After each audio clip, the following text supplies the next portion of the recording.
Hola, chiquillos de octavo, chiquillas de octavo. Esperando que se encuentren bien en sus casas. Vamos a ver hoy día lo que es la guía número 7, ¿ya? Que como bien ustedes saben, se trata de un repaso de las guías número 4, 5 y 6 de lengua y literatura, ¿ya? Es importante que ustedes repasen los contenidos de estas guías, ya que próximamente vamos a tener una pequeña pruebita en donde vamos a evaluar y calificar los contenidos que ustedes han ido adquiriendo a lo largo de este aprendizaje. ¿Ya? Vamos a empezar entonces, me voy a ir a la guía número 7 para empezar a explicarles un poquito lo que es el contenido y después para realizar las actividades que aparecen en la guía. Ya, nos vamos entonces, aquí está la guía. Veamos. Primero, en la guía número 4, nosotros vimos lo que era el amor en la literatura, ya cómo se manifestaba el amor en cada época y en cada representación literaria, ¿ya? Primero, como siempre, nos aparecen los griegos, ¿cierto? La época clásica que se le llama, en la que aparecen figuras, dioses, semidioses, que representan ciertos símbolos, ¿cierto? Y aquí nos aparecen Eros y Cupido como los principales representantes de lo que es el amor, el romanticismo, ¿cierto? Eh, la flecha que con el destino o a partir de la decisión de un dios o de una diosa une a ciertas parejas, ¿cierto? Todo esto es representado a través del destino, que es el elemento más importante del origen griego del amor en la literatura, ¿ya? Porque el destino no es simplemente casualidad, sino que está decidido por los dioses, por las personas que tienen el poder sobre la raza humana en ese momento, ¿ya? Así que en la época clásica entonces, nosotros vamos a ver a Eros y a Cupido como representantes simbólicos del amor, ¿ya?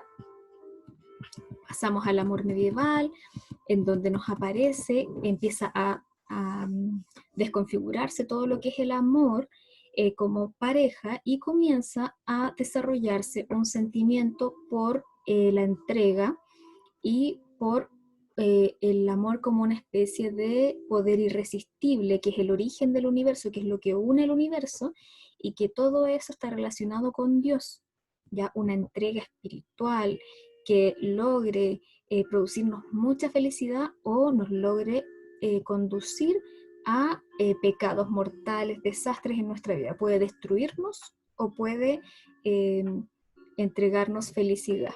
¿Ya? Esos son los dos polos que se trabajan en el amor medieval. Todo es relacionado a esta purificación del alma a través del amor de Dios. El amor no existe como romántico, como pareja, no existen los enamorados. Eso se crea en el Renacimiento recién. Antiguamente solamente se casaban por temas de dinero y es muy difícil encontrar alguna muestra de amor como lo reconocemos hoy en día, ¿ya? Todo es relacionado con Dios, con el sacrificio y la purificación del alma. Después pasamos a la época renacentista, ¿ya? En donde se pueden distinguir dos tipos de versiones, ya que ahora se empieza a hablar de la historia de Oriente. Antiguamente, como yo les decía en clase, siempre se habla de la historia de Occidente. Nosotros acá conocemos solamente la historia de Occidente. Y también hubo literatura en Oriente. Bueno, como les decía, estas dos vertientes, tenemos la literatura amorosa de Occidente, en donde el amor o la pasión es una idealización y se relaciona con la virtud y la belleza. Ya empiezan a aparecer estos cuadros de amantes, aquí empieza a aparecer esa figura como del romance, aquí aparece lo que conocemos como lo romántico, las flores, los besos, ¿cierto? Los abrazos, y ahí aparecen todos los personajes en los cuadros haciendo estas manifestaciones amorosas, románticas, ¿ya? En cambio, al otro lado del mundo, en el oriente, está todo mucho más avanzado y el amor está relacionado con el erotismo, la sensualidad, Ya aparecen libros como Las Mil y una Noche, donde una mujer tiene que relatar una historia a un hombre que se le llamaba el califa, que era como el jefe de la tribu, que tenía todo el poder, y aparecen todas estas ilustraciones más eróticas. El Oriente es mucho más de mente abierta que el Occidente. Recuerden que en el Occidente está el catolicismo, vienen de una época medieval, con mucho castigo a través de Dios, ¿cierto? Mucha culpa. Y en cambio en el Oriente los dioses son variados. Acuérdense que está India en el Oriente, por lo tanto, tienen miles de dioses distintos y se trabaja el tema del placer, el budismo, entonces mucho más de mente abierta, hay muchas más variedades. Luego pasamos a la época moderna, ¿cierto? En donde el amor comienza a tomar unas especificaciones más estructurales. El hombre es hombre y hace tales cosas de hombre, la mujer es femenina y hace tales cosas de mujer, ¿cierto? Empieza un poco a agregarse al tema del trabajo porque llega la industrialización, se urbaniza todo, ¿cierto? Aparecen las ciudades urbanas, los caminos, ya no es todo, los edificios empiezan a surgir en esta época, se empieza a trabajar en industria, en fábricas, y el amor está desarrollado en este contexto y se empieza a trabajar con el amor romántico, ya de que la mujer es salvada por el hombre y que no puede vivir sin él. Aparecen estos, empieza a aparecer todo lo que es la tecnología, un poco más, las películas, el cine, y se representa el amor como algo muy romántico, imposible, ¿ya? Y en contextos siempre urbanos, industrializados, ya no es mucho el tema de, de lo que es como elegiaco, como se le dice, que es como más campestre, triste, no, ¿ya? Y está en tiempos de conflicto porque hay muchas guerras de fondo, aparece la Primera Guerra Mundial, ¿cierto? Y cambia totalmente la historia del mundo, ¿ya? La perspectiva de la muerte, la perspectiva de la vida, porque hay una guerra tremenda. No conocían la guerra, ¿ya? Así las guerras mundiales. Y por último tenemos el amor en la época contemporánea, en donde comienza a trabajarse más el tema de la ciencia ficción, los vínculos son libres, ya no hay una atadura, el matrimonio ya ni siquiera es tema, las individualidades conflictúan el vínculo, es decir, que hablamos solamente de nosotros, nos preocupamos de nosotros antes de un otro, es aleatorio, puede ser con cualquier persona, ¿cierto? Hay conflictos de identidad, quién soy, qué represento, quién me puede querer como soy. El lenguaje es críptico y simbólico, ¿y eso qué significa? Emoticones, ahora el amor no es representado con un abrazo, ¿cierto? En la vida real, sino que podemos mandar un emoticón de un corazón o de una carita con corazones y vamos a decirle a otra persona que lo estamos queriendo. Esa es la época contemporánea donde estamos viviendo y surgió un género como el cyberpunk, que es un contexto catastrófico, terrible, en donde la tecnología tomó como poder en la humanidad, ¿cierto? Y la pareja o la persona con la que está es más una compañera, un compañero, que no tiene ninguna relación romántica como la que se conoce como el romanticismo, ¿ya? Y eso fue lo que vimos nosotros en la guía número 4. Pasando a la guía número 5, nosotros vimos los tipos de personajes.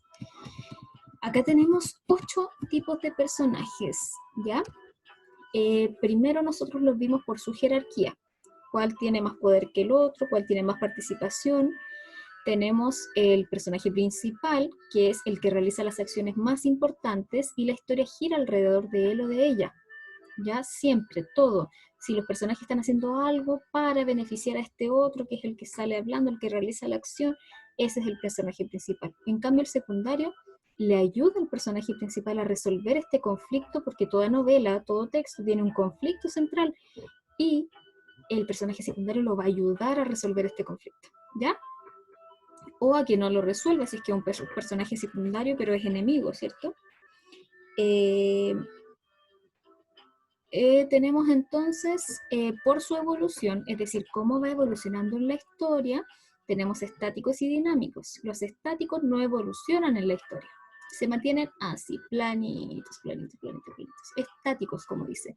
Su personalidad es igual, En cambio, los dinámicos varían mucho durante la historia. Primero aparecen tristes, apenados, nostálgicos, después pasan por una situación que los vuelve felices, contentos, ¿cierto? Después una pasión, una rabia, después sienten, ¿qué más puede ser? Eh, Impotencia, ¿cierto? Decepción. Pasan por muchos estados de ánimo.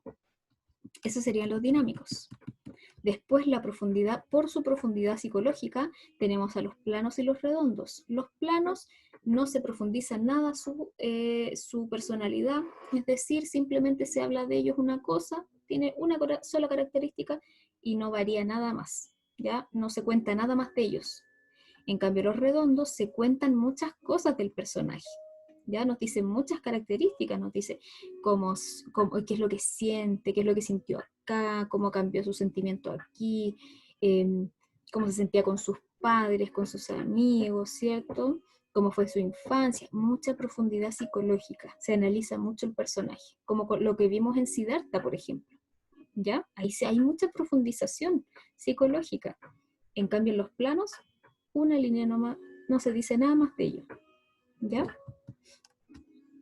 Por último, los vimos por su unidad o pluralidad, personajes únicos que se representan a sí mismos, son una sola persona, y los colectivos que representan a varias personas, por ejemplo, un pueblo, una vecindad, ¿cierto? Un equipo de fútbol, esos son personajes colectivos, ¿ya? El colo, la U, Huachipato, ¿ya? Esos son personajes colectivos. Recuerden que puede haber mezclas de esto, puede ser principal y plano, puede ser secundario, redondo, único, estático, etcétera. Pueden estar mezclados, ¿ya?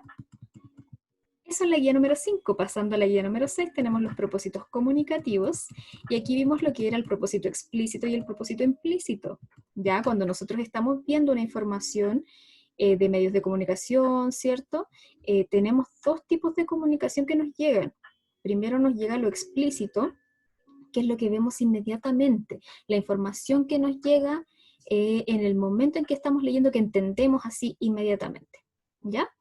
En cambio, después de un momento llega el propósito implícito, que el emisor nos intenta decir algo, pero sin decirlo directamente. Nos está diciendo así como, oye, mira, fíjate en esto. O ni siquiera nos dice así, solamente quiere que nos fijemos en eso. Esto se ocupa mucho, el propósito implícito se ocupa mucho en la publicidad, por ejemplo, porque quieren que nosotros compremos cosas, ¿cierto?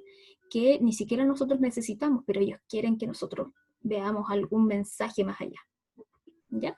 Aquí pusimos de ejemplo el tema del afiche de la palta, que dice ayuda a tu corazón, ¿cierto? Vemos una palta, su propósito explícito sería que la palta es buena porque aparece una palta, lo primero que vemos con un corazón, con un cuesco en forma de corazón. Pero después los mensajes nos dicen come sano, come aguacate, ya ayuda a tu corazón, y se refiere entonces a que nos informemos sobre nuestra alimentación saludable, ¿ya? Que comamos sano, que cuidemos nuestra salud. Ese sería el propósito implícito de ese afiche, ¿ya? Entonces ahí hicimos varios ejercicios en esa guía. Por lo tanto, después pasamos a nuestro sector de la actividad, desarrollo de la actividad. Para eso tenemos que leer nuestro texto de Por los caminos del arte, que es un texto literario que nos va a ayudar a realizar la guía. Voy a hacer una lectura rapidita del texto, así que pon mucha atención. Dice así: Por los caminos del arte. Link no había nacido para correr los caminos al lado de un anciano que se apoderaba de la aurora y apresaba el crepúsculo. Había crecido en una casa donde la riqueza proporcionaba seguridad. Aquella existencia, cuidadosamente resguardada, lo había vuelto tímido. Tenía miedo de los insectos, de la tormenta y del rostro de los muertos. Cuando cumplió 15 años, su padre le escogió una esposa y la eligió muy bella. Después de la boda, los padres de Link llevaron su discreción hasta el punto de morirse, y su hijo se quedó solo en compañía de una joven esposa que sonreía sin cesar y de un ciruelo que daba flores rosas cada primavera. Una noche, en una fiesta, Link tuvo por compañero de mesa a un anciano pintor llamado Wang Fo. Aquella noche, Wang hablaba como si el silencio fuera una pared y las palabras unos colores destinados a embadurnarla. Gracias a él, Link conoció la belleza que reflejaban las caras de los invitados, difuminadas por el humo de las bebidas calientes, el exquisito color de rosa de las manchas de vino esparcidas por los manteles como pétalos marchitos. Una ráfaga de viento abrió la ventana, el aguacero penetró en la habitación. Wang Fo se agachó para que Link admirase la lívida veta del rayo, y Link, maravillado, dejó de tener miedo a las tormentas. Como Wang Fo no tenía dinero ni morada, Link le ofreció humildemente un refugio. Aquella noche, Link se enteró con sorpresa de que los muros de su casa no eran rojos como él creía, sino que tenían el color de una naranja que se empieza a pudrir.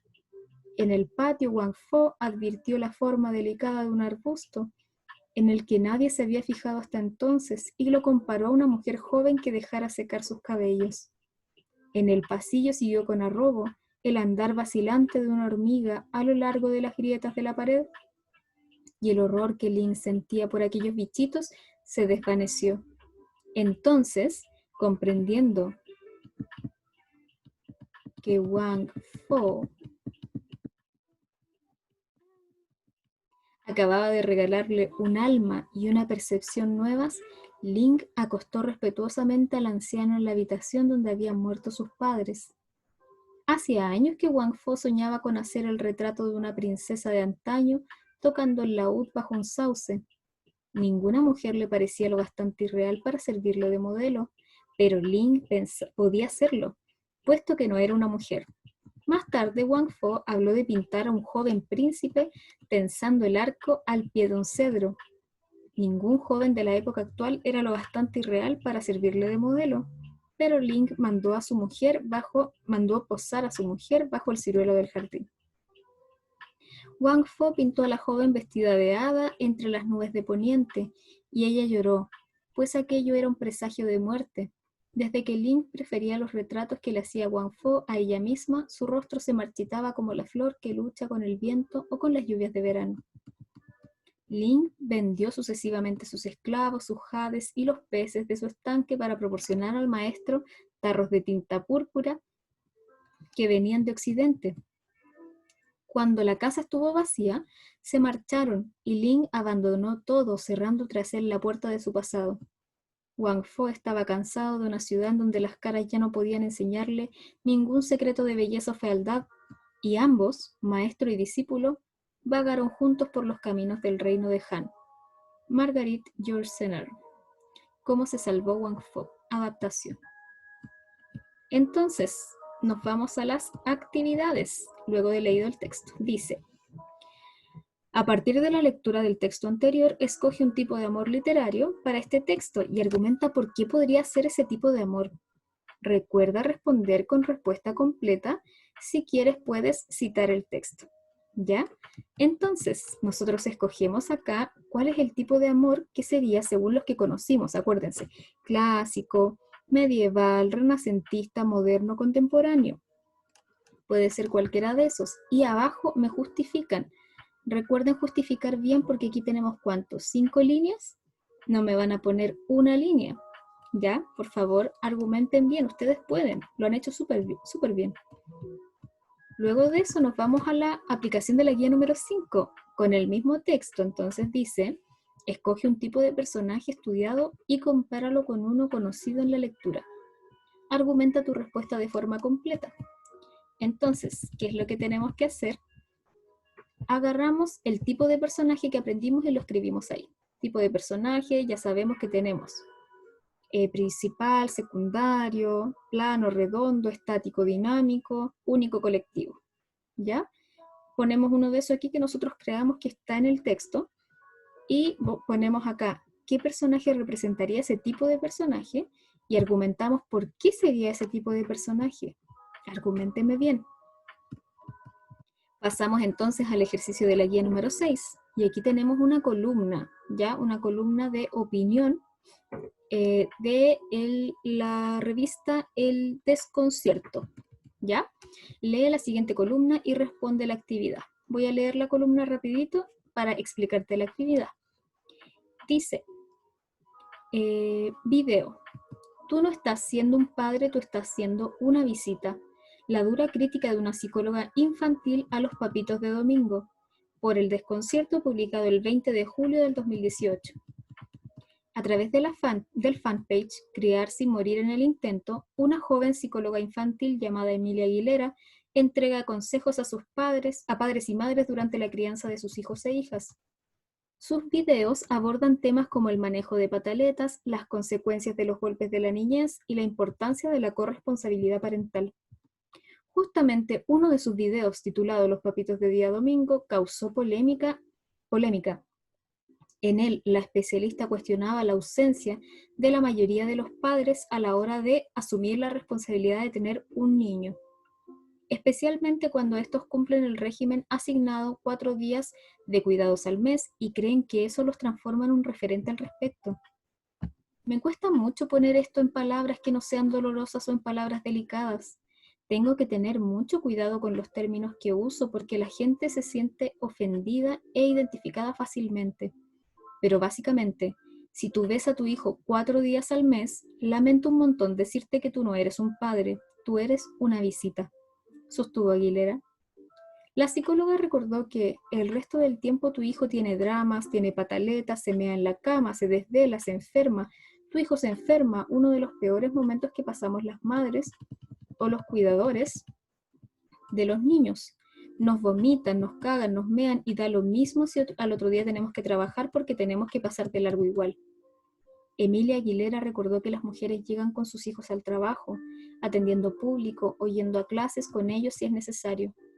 De otro modo andan angustiadas buscando a alguien que les cuide a sus niños cuando no pueden hacerlo. El padre cuenta con 5 días a la semana para trabajar y generar plata. Las mamás tenemos esa cantidad de días, pero se suman las responsabilidades de criar al niño, recordó la especialista, sobre la desigualdad a la hora de enfrentar el aporte de manutención que ambos padres deben hacer en partes iguales.